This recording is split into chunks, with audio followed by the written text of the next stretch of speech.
In a war where drones hover overhead like mechanical hawks and minefields stretch for miles, the definition of a great tank has completely changed. It's no longer just about who has the thickest armor or the biggest gun. In Ukraine, survival, adaptability, and logistics matter just as much as raw firepower. Some machines that once dominated battlefields have struggled. Others, written off as outdated, have found ways to remain relevant. So today, we're ranking 10 main battle tanks currently fighting in Ukraine, starting with the weakest performers and climbing to the one that has proven itself the most resilient in this brutal, modern conflict. At the very bottom sits the T-72. Both Russia and Ukraine operate it in large numbers, and it has become one of the most frequently destroyed tanks of the war. On paper, it was once a symbol of Soviet armored power. In practice, its internal layout has proven catastrophic. The autoloader stores ammunition in a carousel beneath the turret, inside the crew compartment. When that ammo is penetrated, the explosion often detonates the entire load, violently separating the turret from the hull. Thousands have been lost over the course of the conflict, with confirmed losses in the high thousands when counting both sides. Russia attempted to modernize the platform with B-3 and B-3M upgrades, adding improved optics and reactive armor. Crews even welded improvised metal cages to counter drone strikes. But no amount of external patchwork can fully compensate for a design that places ammunition so close to the crew. It remains widely used because it is plentiful and relatively easy to repair, not because it offers strong survivability. Just above it comes the T-80. Originally envisioned as a high-end Soviet breakthrough tank, it featured a gas turbine engine that allowed rapid acceleration and reliable cold weather starts. That engine gave it impressive mobility, but at a steep cost: extreme fuel consumption. In the early stages of the war, logistical breakdowns reportedly led to abandoned T-80s simply because they ran dry. Like the T-72, it uses an internal autoloader carousel, and when penetrated, the results are similarly devastating. Although upgraded variants such as the T-80B-VM introduced improved thermal sights and enhanced armor packages, losses have remained substantial. Its speed and power are undeniable, but survivability and logistical strain have weighed heavily against it in this environment. In eighth place is the T-62, a design dating back roughly 6 decades. When these tanks reappeared from storage, many observers saw it as evidence of dwindling reserves. Compared to modern main battle tanks, the T-62 is slower, less protected, and armed with a gun that struggles against contemporary armor. Yet it has one unexpected advantage: it does not use an autoloader. A human loader feeds the rounds manually, meaning there is no large ammunition carousel directly beneath the turret.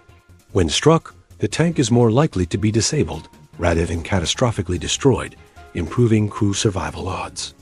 Russia has employed upgraded T-62M and MV variants with added sights and reactive armor, and in some cases used them in static defensive roles. It is clearly outdated, but its simpler configuration gives it marginally better crew survival in certain scenarios than more advanced Soviet designs. Seventh goes to Ukraine's T-64. After the Soviet Union dissolved, Ukraine inherited a large fleet of these tanks. Over 4 years of intense combat, they have formed the backbone of Ukrainian armored forces. While aging ammunition stocks and thinner armor leave the T-64 vulnerable against newer Russian systems, its real strength lies in maintainability. Damaged vehicles can be refurbished domestically and returned to service relatively quickly. In a prolonged war of attrition, that ability to repair and redeploy matters enormously. The 125mm gun still delivers effective fire support, particularly against infantry positions and fortifications. Though outmatched in pure specifications, the T-64 has proven that logistics and repair infrastructure can keep an older design relevant. In sixth place sits the American M1A1 Abrams. When it arrived, expectations were high. Its performance in previous conflicts built a reputation for dominance. However, the Ukrainian battlefield is saturated with mines, anti-tank guided missiles, and first-person view drones. The Abrams gas turbine engine requires heavy maintenance and consumes significant fuel, creating logistical strain. Several units were lost or damaged after encountering dense minefields and precision-guided munitions. Importantly, its ammunition is stored in a compartment separated by blowout panels, which significantly enhances crew survival during penetrations. That safety feature has worked as intended, but the tank itself has frequently been knocked out of action.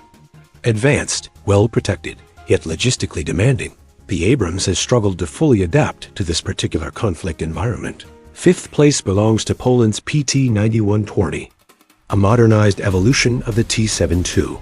This upgrade addressed some of the original platform's vulnerabilities by adding improved explosive reactive armor coverage and an updated fire control system with a ballistic computer and laser warning receivers. Ukrainian crews adapted to it quickly due to its T-72 lineage, reducing training time compared to Western platforms. In combat, the PT-91 has demonstrated better survivability than standard T-72 variants, with relatively lower confirmed losses. While it still retains the autoloader configuration, improved protection and targeting systems allow it to engage threats more effectively at range, reducing exposure to close-in dangers. Fourth is the T-90, currently Russia's most modern tank in significant production. Though derived from the T-72 lineage, it incorporates meaningful improvements. Enhanced explosive reactive armor, upgraded optics, and in some variants, partial relocation of ammunition toward a rear bustle design aim to improve crew survivability. Reports from the battlefield indicate that some crews have successfully escaped after hits that might have destroyed older T-series tanks outright. However, despite improvements, the T-90 has not been immune to losses.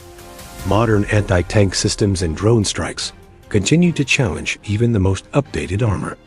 It is arguably Russia's strongest domestically produced option in this war, yet it still operates within the constraints of evolving battlefield threats. Third place goes to the Leopard 2, supplied by multiple European nations. Variants such as the 2A4 and 2A6 have brought advanced optics, high-velocity 120mm firepower, and strong composite armor to Ukraine's armored brigades. Early deployments encountered heavy minefields and aerial threats, resulting in losses. However, the Leopard 2 stands out for its crew protection. Ammunition storage separated by blowout panels, combined with robust armor, has enabled high crew survival rates, even when vehicles were destroyed. Once tactics adapted to the dense drone environment, Leopard units demonstrated strong long-range engagement capability, often identifying and striking opposing armor before being detected themselves. Maintenance complexity and spare parts logistics remain ongoing challenges, but its battlefield performance has been notable. Second place belongs to the Challenger 2. With only a small number delivered, it has operated more as a precision asset than a mass-deployed platform. Its 120mm rifled gun and advanced composite armor provide exceptional long-range accuracy and protection. In direct fire engagements, it has demonstrated the ability to strike targets at distances beyond what many older tanks can effectively manage. Its heavy weight limits mobility in soft terrain, and its unique ammunition requirements complicate supply chains. Still, when used deliberately and supported properly, it has shown formidable lethality and durability, even though some units have been lost during the conflict. Taking the top spot is the Swedish Stridsvagn 122, a highly specialized Leopard 2 variant.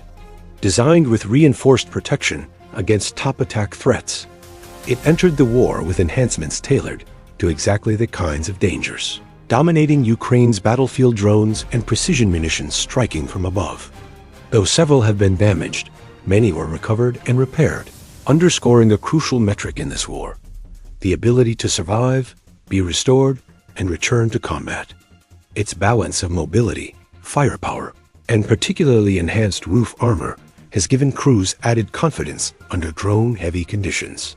In a conflict where threats evolve rapidly and no tank is invulnerable, the Stridsvagn 122 has demonstrated an exceptional capacity to endure and fight again. If you enjoy this video, please like and subscribe my channel for more information.